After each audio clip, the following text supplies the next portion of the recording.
and I want to get your view on it. I'm going to give you mine. This is Jason Wilson. He's a very well-known martial arts teacher. He has hundreds and hundreds of thousands of followers, and I'm going to play this video.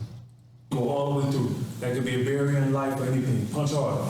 You got to punch it hard enough. Punch through it. You feel pain? Yes, sir. Shake that off. Let's go. Zeus! That's what this is about. Good. Let's get to that. Why are you crying? That's what this is about, son. It's okay to cry. We cry as men. Why are you crying, son? Come on. Tell me, why are you crying? It's called a test for a reason, but why are you crying? Go ahead, son. Because what? Because it is harder to still with my hand. Okay, good. But you did it, though. You punched him tonight. You know in life it's going to be things harder for you to do than other things? Yes, sir. And you know those things that may appear to be hard to do, you're going to have to do as a man, regardless. And it's going to take tears. It's going to take the blood of Yeshua, Jesus, and your sweat to break through it. Do you understand? Yes, sir. So I don't mind you crying. I cry a lot too. You know what I'm saying? All right. So I want you just to, you're pulling your blow. I don't know if you're facing fear and you're feeling that you may not make it. And we all face that from time to time. And when we face, as soon as we have resistance, we want to stop, right? Because it's hurting. We feel that pain. We're like, I'm not going through this no more, right? Yes, sir. But we have to go off with this man. It's going to be very painful. Do you understand? Yes, sir. Being a black man in this country, you're going to need mental fortitude.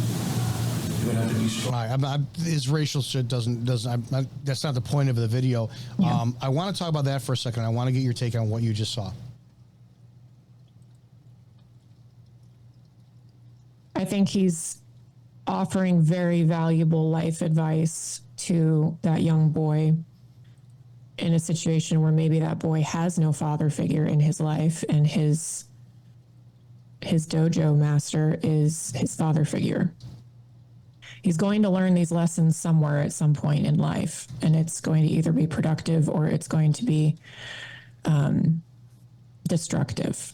It's much safer for him to learn it in that situation than it is to learn it in a gang outside. But he will learn it in life at some point. This is kind of the rite of passage thing that I was talking about because of the previous video. Better to do this young than to do it as a 30-year-old man having to scream and bear hug another 30-year-old man in a back alley somewhere. Here's my view. For $10,000. First time I saw this, I cringed. First time I saw this, I went, oh, he is setting them up for failure. Here's my view. I gravitated towards strong masculine men since my mother boxed my father out. Again, the guy lived with us, provided for us, a fucking phenomenal father. He is my best damn friend, but she wouldn't let him do his job, right? So I gravitated towards high school wrestling coaches, and then it was supervisors or bosses at work. Then it was police chief. Then it was martial arts teachers. Then it was always the alpha males. And the problem for me is I'm so loud, verbose. I always threatened other males, and they always wind up cutting me off. The problem I have with what he's doing is twofold. It's videotaped. The video went viral, millions of views. Yeah. He made it on several shows, and he just conditioned boys who are looking for a father figure to get praised for crying. Oh, if Johnny just made it to the 5 o'clock news, or he's on the Today Show and he's crying, I'm going to be the next one to cry in class. And it started to happen. He started to put more videos of boys crying. Where my view is now these boys go out into the real world. In the real world, now it teaches them empathy and how to sit there and deal with others, but I don't think it teaches them how to apply themselves and others, because they're going to get eaten alive by other men. If they take this tactic with women, we have to be honest. If these boys become teens and they start dating women, and all of a sudden they're crying like this in front of girls, we know women just on a whole are not biologically engineered to be attracted to men who cry. It does not happen. I think he's actually setting these kids up for failure in this environment.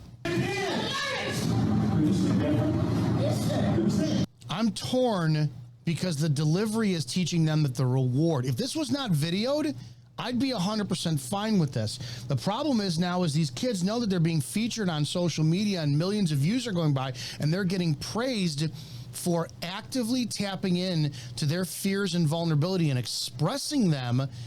And then, oh, I'm going to get praised for this. When they go out into the real world, hey, boss, I'm nervous. I don't give a shit. You're getting paid to do this. Go. Wait a second. That's not how Sensei Jason did this with me.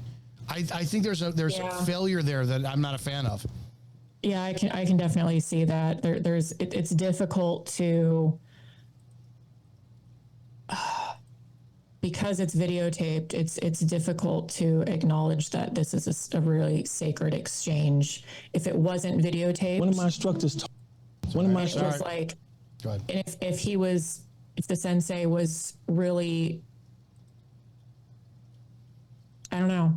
He's a good man. The teacher's a great man. I'm having a hard time articulating it because I agree with what you're talking about, but I'm also agreeing with he's giving a space, he's providing a frame, which is very masculine, healthy masculine behavior in that dojo for these boys to confront their fears and continue taking aligned action through them. He's not teaching them to acknowledge their weaknesses and stay weak like the rest of society does. Well, you can't explain that to a 10-year-old. A 10-year-old doesn't understand that.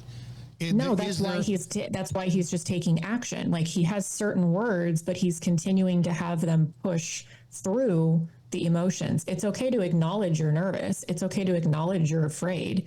You know what I mean? Like just because you're, cops going into the sound of gunfire, you're courageous doesn't mean you're not afraid. You're just taking action in spite of that fear. That also requires training and a certain level of self-awareness to know that about yourself, or you will become a slave to the fear and not run towards gunfire. Gunfire. The sad thing is the real world is if I ran to the gunfire and they came back to the PD and there was a roll call going, guys, I did it and I was so afraid, but I did it anyways. They would go, shut the fuck up. We don't care. Hi, I'm Dominic Izzo, host of the Rants of Izzo show here on Spreely Media, inviting you to join me live every Monday through Friday at 1 p.m. Eastern here on the Rants of Izzo show as we talk about everything from politics to porn. And don't forget to go to Spreely.com to download the app, join our social media platform, get news, entertainment, podcasts, and more. From all of us here at Spreely Media, thanks for watching.